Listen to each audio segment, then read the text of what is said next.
사단법인 미래목회포럼이 한국기독교 선교 130주년과 광복 70주년을 기념하기 위한 백서를 출간했습니다. 자세한 소식 잠시 후에 전합니다. 한때 충무로 영화계에서 주목받던 이성수 감독. 그러던 그가 영화 선교사가 되어 돌아왔습니다. 교회를 사랑하는 이성수 감독의 감동적인 이야기, 테마 인터뷰에서 만나봅니다. 북한 영화를 통해 그들의 삶을 들여다보는 통하라 한반도에서는 전영선 교수와 함께 북한의 패션에 대해 알아봅니다. 안녕하십니까, 양인순 목사입니다. 아름답고 낭만적으로 보였던 지중해가 세상에서 가장 슬픈 바다가 되어가고 있습니다.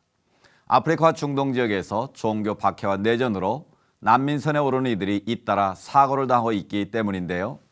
지난 주일에도 리비아 난민선이 전복되면서 700여 명이 목숨을 잃었습니다. 내전과 가난을 피해 새 삶을 찾으려는 이들의 손을 잡아줄 국제사회의 의지가 어느 시점보다도 중요한 때입니다.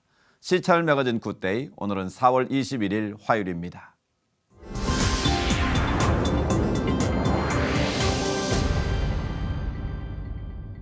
첫 순서로 교계 뉴스부터 정리해드립니다.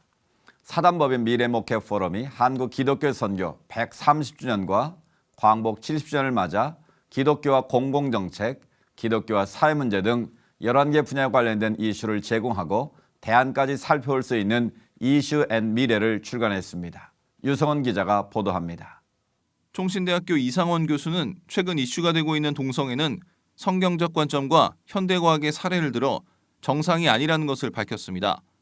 세대로교회 양승원 목사는 교회학교의 갱신과 부흥을 위해 신앙과 교육의 통합과 가정과 교회의 통합 등 5가지를 제시했습니다. 안양샘병원 박상은 원장은 생명경시 풍조를 바로잡기 위해서는 모든 교회가 4월의 한 주일을 생명주일로 지키자는 제안을 하며 교회가 앞장서 생명의 존엄함을 외쳐야 한다고 강조했습니다.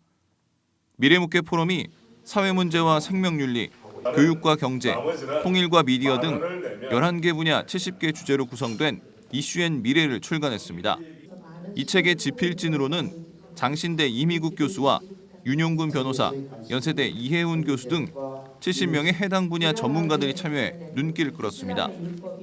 미래목회포럼은 한국기독교 선교 130주년과 광복 70주년을 맞아 한국교회의 공과를 비롯해 교계, 한국사회 이슈를 살펴보고 대안을 나누기 위해 이슈앤 미래를 발간했습니다. 책의 의미는 130주년의 그 기간 동안에 그 시대마다 교회가 씨름하고 또 해결하려고 하고 노력했던 주제들이 있습니다. 그 모든 주제를 담았고 그리고 앞으로 향후 또 한국교회 미래를 위하여 방향을 제시하는 기념비적인 책이라고 보겠습니다. 출판 감사예배에서 발간사를 전한 미래목회포럼 오정호 이사장은 출범 12주년을 맞은 미래목회포럼이 새로운 12년을 준비하기 위해 이슈앤 미래를 출간했다며 이 책을 통해 시대의 어둠에 진리의 등불이 되길 바란다고 말했습니다.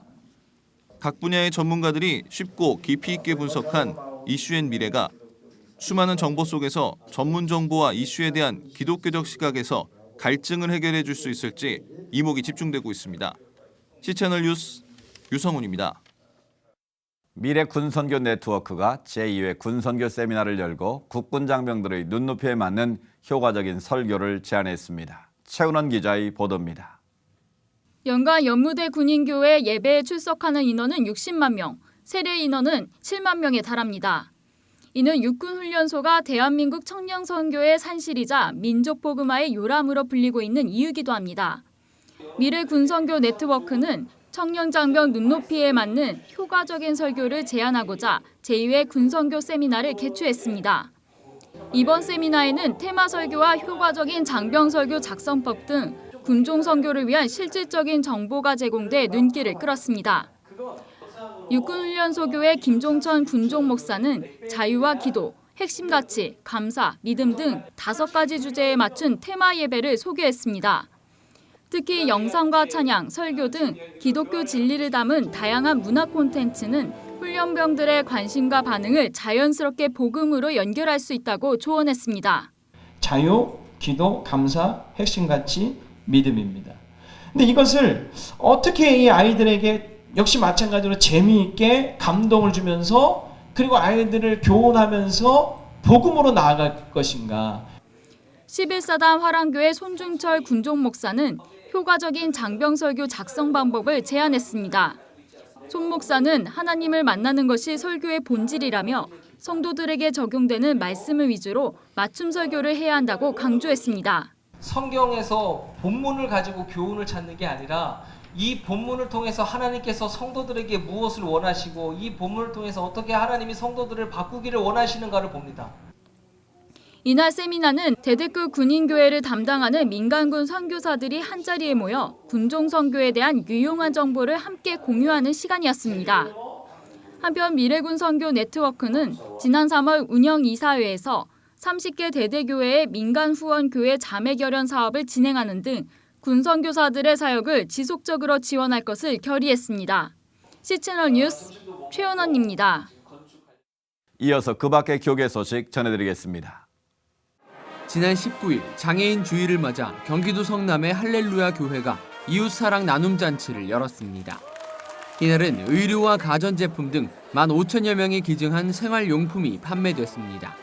일부 물품은 장애인을 비롯한 탈북민, 외국인 노동자 등에게 기증됐으며 발생한 수익금은 사회봉사단체 사랑마루에 전달됐습니다. 주최 측 대표인 분당 할렐루야 교회 김승욱 목사는 예수님처럼 어려운 이웃과 함께하는 삶을 살아야 한다며 행사의 취지를 설명했습니다. 이웃들과 함께 나누는 하나님의 기쁨의 잔치를 나눌 수 있어서 너무나 기쁘고 주님의 빛에 조금이나마 이렇게 동참할 수 있는 것이 굉장히 감격스럽습니다. 리버티 대학의 아시아 사역센터가 다니엘 김 컨퍼런스를 개최했습니다. 리버티 대학 교수인 김창현 목사의 이름을 따 명명한 이번 컨퍼런스에는 김 목사를 비롯한 리버티 대학 동문 180여 명이 참석한 가운데 진행됐습니다. 이날 발제자로 나선 리버티 대학 공동 설립자 엘머 타운스 박사는 목회자가 심어야 할 씨앗은 복음이라며 이를 위해 헌신하는 사람들이 되자고 말했습니다. 이번에는 나라 밖 소식인데요. 끊이지 않는 중동 지역의 분쟁으로 기독교 공동체들이 많은 어려움을 겪고 있는데요. 내전이 계속되고 있는 중동의 작은 국가 예멘에서도 예외가 아닙니다. 예멘 기독교인들의 삶, 지금부터 전해드리겠습니다. Life for Christians in Yemen is very hard. For that matter, across the Middle East, there's not a country where Christians are not suffering for their faith. This is our reality. Sam is from Yemen. We've blurred his face, changed his name and his voice to protect his identity. Sam was a Muslim but converted to Christianity. CBN News met him at an undisclosed location off the coast of North Africa. In an exclusive interview, he says if the authorities discovered his real identity, he could be arrested or killed. All Christians in Yemen are from a Muslim background. According to Islamic Sharia law, it is forbidden for Muslims to convert to Christianity. CBN News obtained these exclusive pictures from inside Yemen.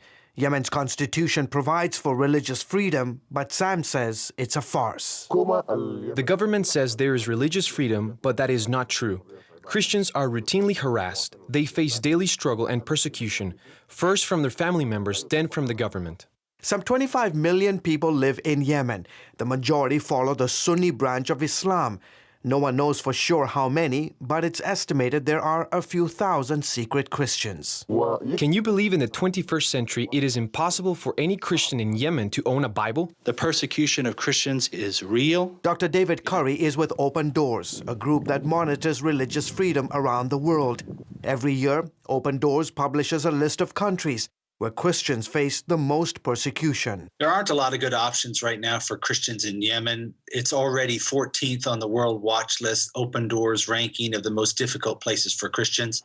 Curry says this latest crisis involving Saudi Arabia and Iran will only make it worse for Christians there. They are caught between the ideologies of Iran and Saudi Arabia, neither of which allow the free expression of Christian faith. The Saudis, with support from these 10 countries, have started bombing Iranian-backed rebels in Yemen.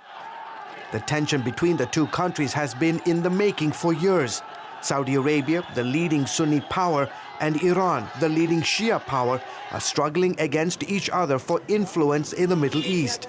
And now that fight is playing out in the desert sands of Yemen. Yemen has never had a stable government, and this makes it an ideal place for terrorists to breed chaos. Yemen is the second largest country in the Arabian Peninsula.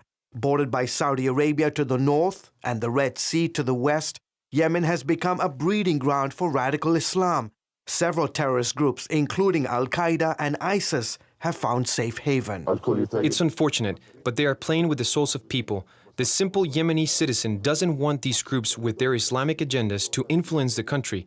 What ends up being destroyed is people's lives and businesses. Sam asked the world to pray for his country, especially for the secret believers who are standing in the gap in prayer for their nation. The message of Christ is touching hearts through television, the internet, and radio, and people are coming to Christ. This is our hope.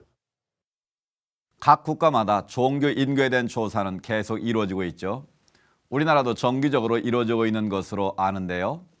최근 영국에서 조사한 바에 따르면 영국의 종교 인구 비율이 세계에서 가장 낮은 수준인 것으로 나타났다고 합니다. 이와 관련된 내용 영국 현지 연결해서 자세히 알아보도록 하겠습니다. 백선준 선교사님, 안녕하십니까? 예, 영국 웨일즈 백승준입니다. 네, 반갑습니다, 선교사님. 최근 종교 이야기를 할 때 영국이 참 많이 등장하는 것 같습니다. 종교 인구 비율이 30%라는 것, 이건 어떻게 나온 수치입니까? 예, 최근 영국 유력 일간지 가디언에 보도된 내용인데요. 네. 여론조사 기관인 갤럽 인터내셔널이 지난해 영국인들을 대상으로 종교 현황에 대해서 조사를 하였는데 말씀하신 것처럼 자신을 종교인으로 밝힌 비율은 30%에 지나지 않았습니다. 네. 이는 조사 대상 65개국 중 6번째로 낮은 수치입니다. 영국인들 중 53%, 즉 절반이 넘는 사람들은 자신을 종교와 무관한 사람이라 생각하고 있고 무신론자라고 대답한 비율은 13%에 달하고 있습니다. 네. 사실 여기서 말하는 종교는 기독교만을 지칭하는 건 아니기 때문에 기독교 입장에서 이야기하기에는 다소 무리가 있습니다만 그보다 먼저 종교가 없는 사람들이 이렇게 늘어간다는 것, 이것 자체를 간과할 수가 없지 않겠습니까? 예, 그렇습니다. 영국은 더 이상 종교에 대해서 관심을 가지지 않는 나라가 되어가고 있는 것 같습니다. 네. 과거 100년 전만 하더라도 대부흥의 여파로 인해서 전 국민 80%가 교회에 출석하고 세계 선교를 이끌었던 나라지만 지금은 5% 정도밖에 되지 않는 사람들이 주일 교회에 고정적으로 출석하고 있고요. 그나마 네. 대부분은 노인들이십니다. 왜 이렇게 영국 교회 그리고 영국의 종교 상황이 쇠락하게 되는지 단정 지을 수는 없겠지만요. 학자들은 몇 가지 이유를 제시하고 있습니다. 네. 우선 과학이 발전하고 이성이 강조되면서부터 자유주의 신앙이 만연하게 되었고 그 결과 성경과 기독교가 절대 진리라는 믿음에 대해서 회의를 많은 사람이 가지게 되었습니다. 네. 그 여파로 많은 사람들은 교회를 떠나게 되었죠. 두 번째로 영국의 국교회인 성공회를 비롯하여 많은 교회들이 너무나도 실망스러운 모습을 사람들에게 보여왔습니다. 종교 지도자들에게 좀 남다른 도덕적인 기준과 예수님 닮은 인격을 기대했지만 그들이 세상에 보여준 것은 권력을 위한 투쟁, 그리고 돈에 대한 집착, 성적인 부도덕 등이었습니다. 또 세계 선교를 이끌기보다는 그저 자기네들이 건축했던 그 교회 건물을 유지하고 그 빚을 갚아나가기 위해 모든 에너지를 투자하게 되었습니다. 그 결과 교회 건물은 남게 되었지만 한 세대를 잃어버리게 되었고요. 네. 이제는 그 건물마저 팔려버리는 그런 신세가 되어버렸습니다. 참 너무 안타까운 소식인데요. 건물만 남아있는 교회, 참 마음 아픕니다. 영국도 기독교 회복을 위해서 다양한 노력을 하는 것으로 알고 있습니다만 현재까지는 역부족인 것 같습니다. 어떻습니까, 목사님? 예, 반세기 넘게 계속해서 교인이 줄어가고 또 교회가 문을 닫고 팔린 교회가 술집으로 바뀌는 것들을 경험하면서 영국 성도들 안에서는 무엇을 해봐도 안 된다라는 그런 강력한 패배의식이 자리 잡고 있습니다. 네. 그런 침체된 모습을 좀 뚫고 나가기 위해서는 패기 있는 젊은이들이 필요한데 그나마 그런 젊은이들은 교회에 없는 것이 또 안타까운 실정이고요. 그렇지만 하나님께서는 특별한 방법으로 영국을 또한 살리고 계십니다. 네. 이른바 그 영국 선교사들을 통해서 100여 년 전 그 복음을 전해받던 나라들이 이제는 영국을 위해서 선교사를 파송하고 있는 바로 리버스 미션이 시작이 되었는데요. 네. 이것은 2012년 BBC 방송국을 통해서 대대적으로 방영될 정도로 지금 영국 안에서 일어나고 있는 현상입니다. 윌리엄 캐리에 의해서 복음을 받은 인도에서 선교사가 오고 있고요. 네. 리빙스턴에서 성경을 전해받은 아프리카, 특히 이제 나이지리아를 중심으로 많은 그런 흑인 선교사님들이 또 영국에서 사역하고 있고 또 한국도 물론 마찬가지고요. 네. 이렇게 찾아온 분들이 영국 교회에 새로운 희망을 좀 불어넣고 있는 것 같습니다. 분명히 하나님은 영국교회와 유럽교회를 이대로 버려두지 않으실 것이고요. 또 그 일을 이미 시작하셨습니다. 한국교회가 유럽, 특히 또 영국을 살리는 일에 앞장서려고 하고 있는데 더 많이 기억하고 기도해 줬으면 감사하겠습니다. 네, 꼭 그런 노력들이 좋은 열매를 맺기를 바라고요. 영국 선교사로부터 복음을 들었던 나라가 이제는 다시 그곳에서 선교사들이 와서 영국 교회를 위해 헌신하고 있다는 건 매우 의미 있는 일이라고 생각이 듭니다. 영국 기독교인들이 깨어날 수 있도록 꼭 기억하고 기도하겠습니다. 선교사님, 오늘 좋은 소식 감사합니다. 예, 감사합니다.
하나님이 주신 특별한 사명을 삶 속에서 이뤄가고 있는 분들의 공통점은 바로 열정입니다. 그 뜨거운 마음으로 메시지가 담긴 영화를 만들고 있는 분이 있는데요. 자신을 영화 선교사라고 이야기하고 있는 이성수 영화감독. 테마 인터뷰 그레이스에서 오늘 만나보겠습니다.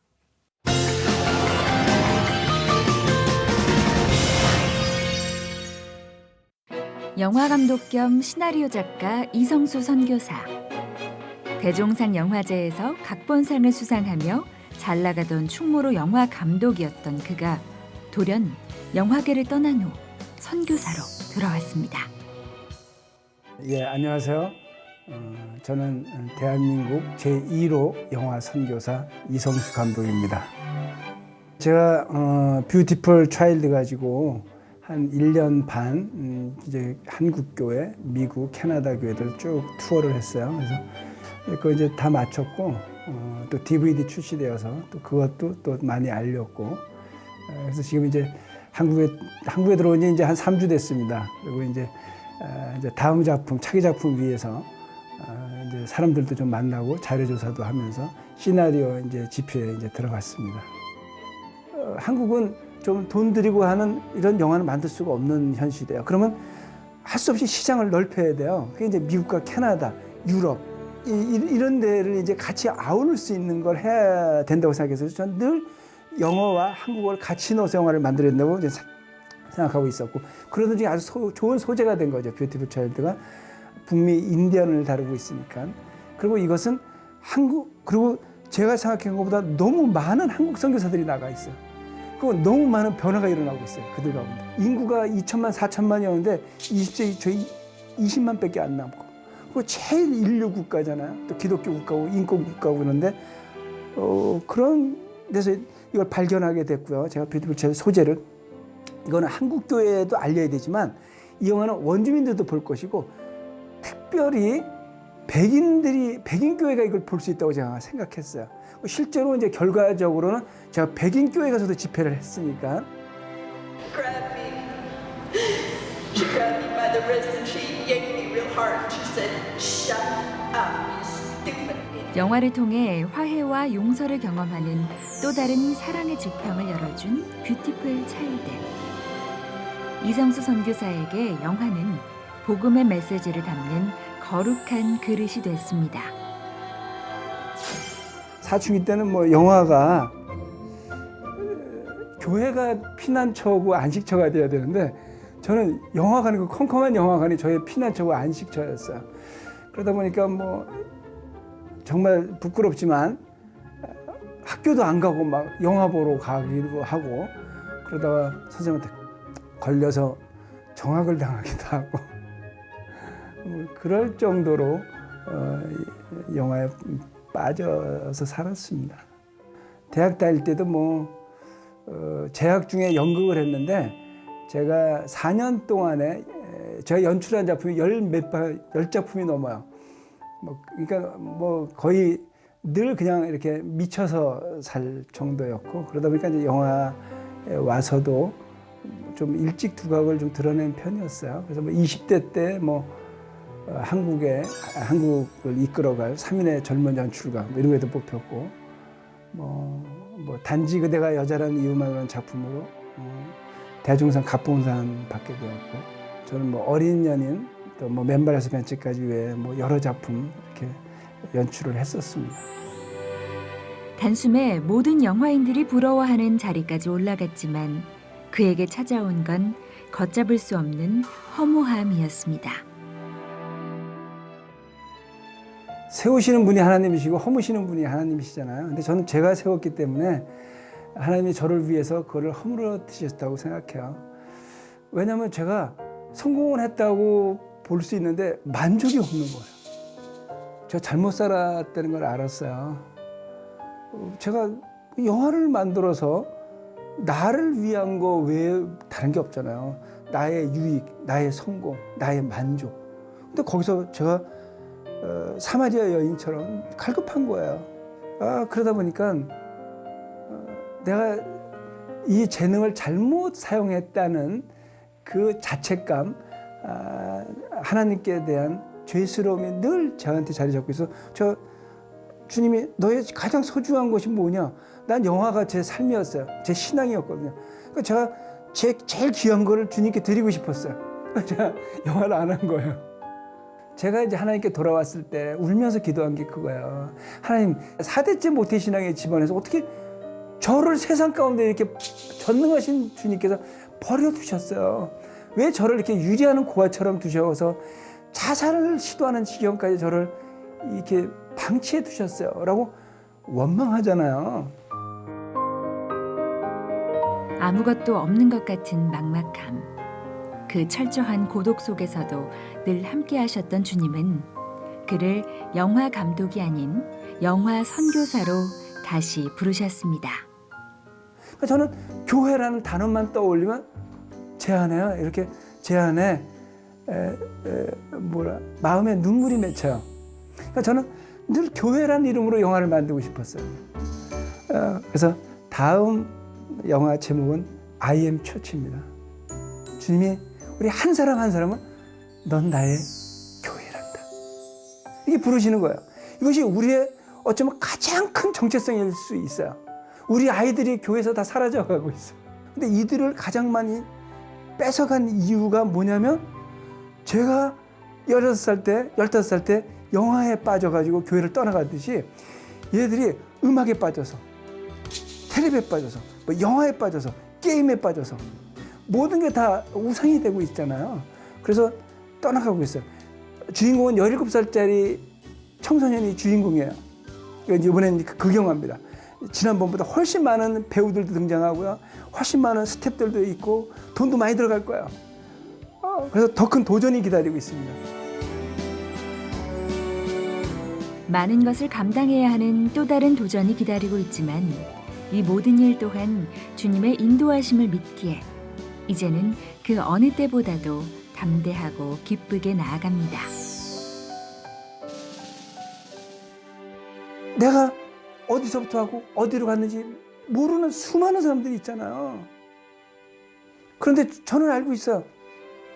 저는 하나님부터 왔고 하나님께 돌아갈 거잖아요. 그러니까 삶이 되게 굉장히 전 심플해졌어요. 누가 인생을 고생이라고 그랬어요? 아닙니다. 우리 기독교는 인생은 기쁨인 것이에요. 주님이, 그래서 저에게는 주님은 저의 해결자십니다. 저의 Jesus is my solution.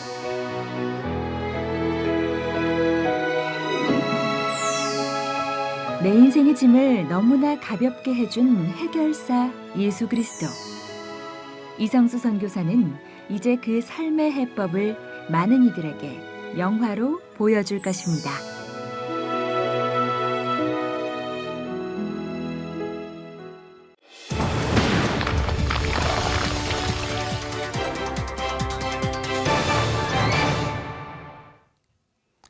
매주 이 시간 통하라 한반도에서는 영화를 통해 북한의 생활을 좀 더 가까이 만나보고 있습니다. 오늘도 건국대학교 통일인문학연구단 전영선 교수와 함께합니다. 안녕하십니까? 네, 안녕하십니까? 네, 반갑습니다. 네, 반갑습니다. 지난주 태양절에 관한 이야기를 해주셨잖아요. 네, 그렇습니다. 방송에 태양절에 관한 얘기가 나오는데 아주 이해가 참 쉬웠습니다. 네, 다행입니다. 예. 오늘은 어떤 주제를 가지고 말씀하시겠습니까?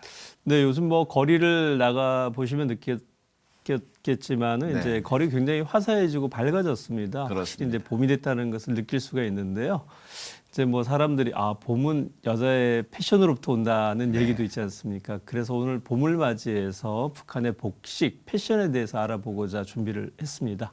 네, 흥미가 있는 주제인 것 같은데요. 옷차림에 관련한 북한 영화가 있습니까? 네, 그렇습니다. 많지는 않지만은 이제 뭐 이런 현상을 없앱시다에 이제 겉멋이 들어라든가 네. 그다음 이제 예술 영화 우리의 향기에서 이제 민족 복식을 강조하는 것이 있고요. 그다음에 이제 북한에서 알려진 이제 예술단, 이제 모란봉 악단이라든가 은하수 관현 악단의 공연을 보면 북한의 어떤 패션 리더에 대한 복장도 우리가 네. 알 수 있는 그런 자료가 되겠습니다. 그렇군요. 이런 현상을 없애시다. 이 영화 제목인데요.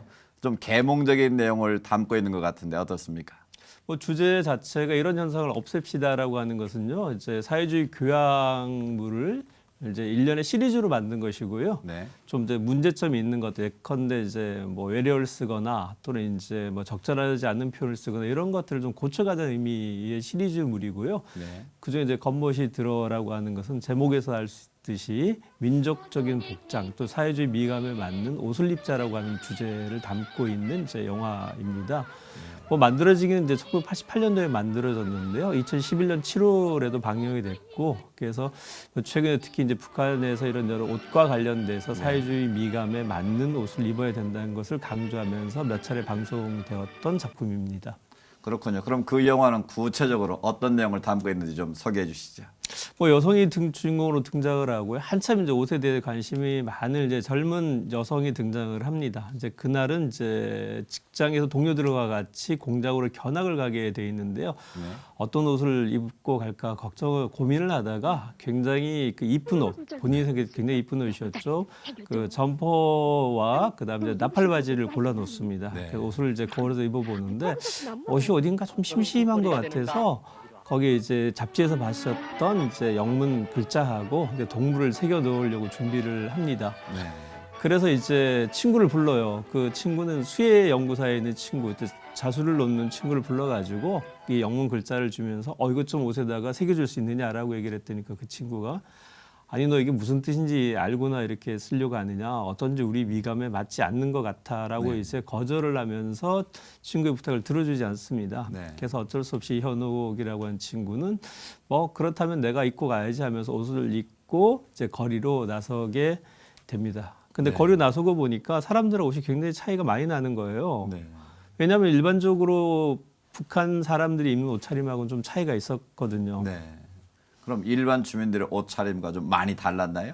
뭐 한눈에도 눈에 띄었었죠. 보통 이제 북한 같은 경우에서 남성들이 주로 입는 옷은 이제 양복이라든가 그다음에 인민복이라든가 이제 군복을 주로 많이 입고요. 네. 여성 같은 경우에 주로 이제 한복이나 치마족을 많이 입는데 거기다 이제 점퍼에다가 나팔 바지를 네. 입었기 때문에 한눈에도 이게 눈이 띄었습니다. 띄었겠군요. 그렇습니다. 네, 네. 그 친구들의 반응이 궁금한 것 같은데 어떤 반응이 나왔습니까? 뭐 친구들의 반응도 별반 다르지 않았고요. 그래서 기차역에 이 현옥이 도착하니까 친구들이 보면서 아이고 어쩐지 좀 별스러운 것 같구나 네. 라고 얘기를 하니까 이 현옥이라는 친구도 자꾸 신경이 쓰이는 거예요. 나는 이쁘게 입고 왔는데 왜 사람들이 이렇게 반응을 할까? 네. 그래서 고민을 하다가 내가 그래 조직을 위해서 내 옷을 갈아입고 오겠다라면서 집으로 이제 돌아간다는 얘기가 되어 있습니다. 예, 그렇군요. 그럼 영화 속의 그 북한의 그 옷차림과 실제 생활 속에서의 옷차림은 어떻게 다릅니까? 기본적으로 이제 북한에서 이 복식이라고 하는 것은 계획 경제 하에서 주민들의 공급되는 시스템이 기본이고요. 물론 이제 개인적인 구입도 가능합니다만은 국가에서 통제되어진 어떤 복장이 이제 공급하던 것이 90년대 중반에 북한의 경제난으로 인해서 최근에 이제 시장에서 많이 구매 형태가 이루어지고 있고요. 네. 그러다 보니까 이제 좀 넉넉한 사람들은 이제 좀 고가의 옷을 사기도 하면서 상대적으로 이제 북한 당국에서 권장하는 옷 같은 것을 좀 경시하는 풍조들이 생겼고요. 그러다 보니까 이제 이런 영화들을 방영을 해가지고 우리 미감에 맞는 옷이 좋다라고 하는 것을 이제 방송을 통해 가지고 여러 차례 이제 계몽하게 되었다고 할 수가 있습니다. 그럼 주로 북한 당국에서는 어떤 옷차림을 권장하고 있습니까? 뭐 기본적으로 보면 이제 뭐 깨끗한고 이제 단정한 옷차림을 얘기를 하고 있고요. 보통은 이제 뭐 정숙한 옷차림들이죠. 예를 들어서 뭐 남색 그 치마에다가 흰 뭐 블라우스를 입는다거나 이렇게 해서 누가 봐도 이렇게 좀 깔끔하다 뭐 이런 옷차림. 특히 이제 우리 같은 경우에 이제 뭐 청바지 틀어지거나 색깔이 뭐 다양한 올록달록한 옷 같은 경우는 이제 미감에 맞지 않는다고 얘기를 하고 미감에 맞지 않는 걸로 규제가 되고 있고요. 근데 뭐 북한도 보면 이게 시기별로 조금 권장한 옷차림이 좀 달라지기도 했습니다. 예를 들어서 뭐 천리마 시대 같은 경우에는 여성들에게 그 짧은 옷차림을 권장을 했었거든요. 그 열심히 일을 해야 되는데 긴 옷차림은 이제 활동에도 불편하니까 짧은 옷차림을 해야지 경제 활동도 열심히 할 수 있고 그다음에 보기도 좋고 뭐 천도 전략되니까 짧게 입어라고 얘기를 했었고 이제 그런 경우 상대적으로 긴 옷차림 같은 경우에는 이제 뭐 경축일이라든가 명절이라든가 손님이 왔을 때 의례복으로 많이 입을 것을 권장을 했었습니다. 네. 그 TV에서 북한 사회의 모습을 보면 주로 여성들이 한복을 많이 입고 등장하는 것 같은데 한복을 많이 입습니까?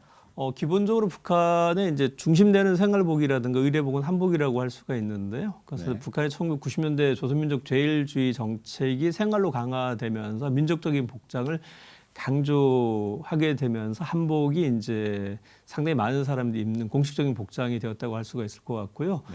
되게 이런 것들은 보면 이제 뭐 어떤 옷을 입어야 되느냐라고 하는 것은 방송이라든가 전시회를 통해 가지고 이런 그 옷차림을 권장을 하고 있는데요. 그 예술 영화 우리의 향기를 보면은 이제 한복을 입고 나와서 곱게 명절 때 어른들한테 인사를 하는 장면도 나오고 그다음에 봄철 민족옷 경연대회를 앞두고 이 디자이너들이 한복을 통해서 옷을 만들어 가지고 전시하는 모습도 나오고 그런 여러 가지를 통해서 이제 민족 복장을 강조를 하고 있습니다. 좀 뭐 한 가지 흥미로운 점이 있다면 이제 민족옷 경연대회를 하는데도 보면 이제 여성인 경우에는 한복을 입지만은 남자의 경우에는 양복을 입고 나온다는 좀 특이하다고 할 수가 있습니다. 그럼 여성은 주로 한복을 입고 남성은 주로 양복을 입는데 특별한 이유가 있습니까? 뭐 이제 북한만의 현상이라고 보기 좀 어렵고요. 대체로 이제 어느 민족이든 간에 이 민족 복장은 좀 많이 약해져서 이렇게 특별하게 의미 있는 날들에 주로 입게 되는데요. 그 중에서도 이 민족 복장이 가장 잘 지켜지는 경우에는 이제 결혼을 앞둔 여성이 입는 옷이 대체적으로 많이 지켜지고 있고요. 그러다 보니까 북한 같은 경우에는 이런 결혼식이라든가 주로 의례 때 많이 한복을 입고요. 남성 같은 경우에는 이제 뭐 양복이라든가 인민복이라든가 그러니까 군복을 많이 입는 것이 일반적인 현상이라고 할 수가 있습니다. 아무리 북한 당국에서 옷차림의 통제를 한다고 해도 사람은 누구나 예쁜 옷을 입고 싶은 욕구가 다 있을 텐데요. 또 유행에도 좀 민감해지고 싶은 그런 것들이 있을 것 같은데 어떻습니까? 그렇습니다. 아무래도 이 패션이라고 하는 것, 옷차림이라고 하는 것은 다른 사람들하고 또 비교되는 부분들이 있기 때문에 유행을 많이 쫓게 되는데요. 기본적으로 남북은 이제 패션과 관련된 산업 구조 자체가 좀 다른 측면이 있습니다. 우리 같은 경우에는 이제 패션, 첨단 패션이 나고 그것이 유행이 되면 이제 관련 업계도 굉장히 많이 좀 경제적으로 이게 영향을 미치게 되는데요. 북한 같은 경우는 기본적으로 이 옷을 만들고 공급하는 것 자체가 국가 소유로 되어 있기 때문에 어떤 패션이라든가 미감에 충실한 옷보다는 이제 당국의 정책에 맞는 옷들을 주로 생산하기 때문에 기본적으로 이 패션이라든가 이런 것보다는 또 당의 정책이 더 많이 작동이 된다고 할 수가 있습니다. 그렇군요.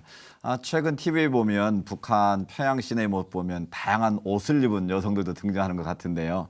최근에 그 옷차림에 무슨 유행이 있습니까?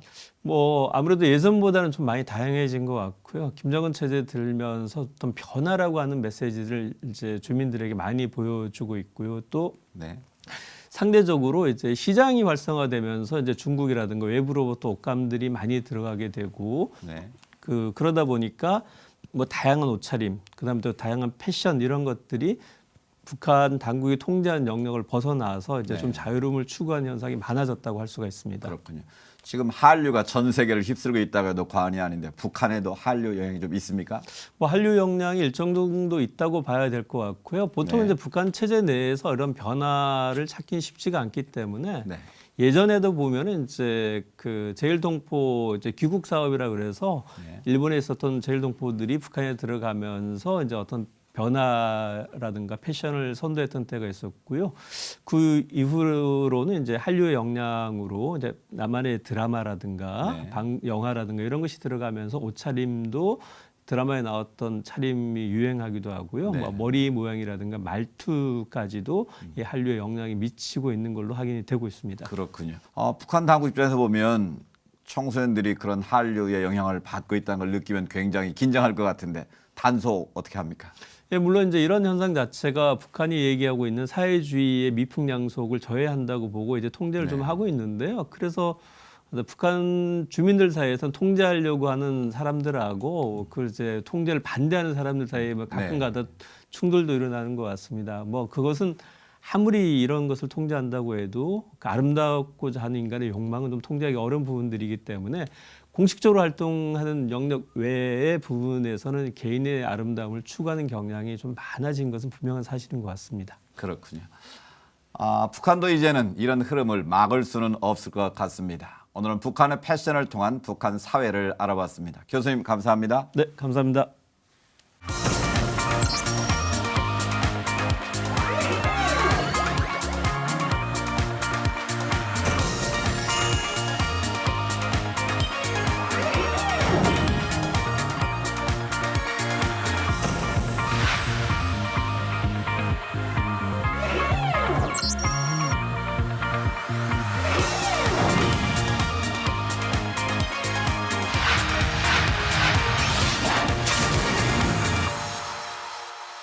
시채널 매거진 굿데이는 여러분이 직접 참여하실 수 있는 방송입니다. 아래 전화번호와 이메일로 언제든지 연락 주시기 바라고요. 인터넷으로도 다시 보실 수 있으니까 꼭 한번 확인해 보시기 바랍니다. 요즘 뉴스를 보면 누구의 말도 믿을 수 없는 정권에 대한 불신이 더욱 깊어져 가고 있는데요. 권력이나 그 어떤 힘도 절대 막을 수 없는 진실이 있다는 믿음, 이것마저 잃어버려서는 안 되겠습니다. 오늘서 여기까지고요. 저는 다음 시간에 인사드리겠습니다.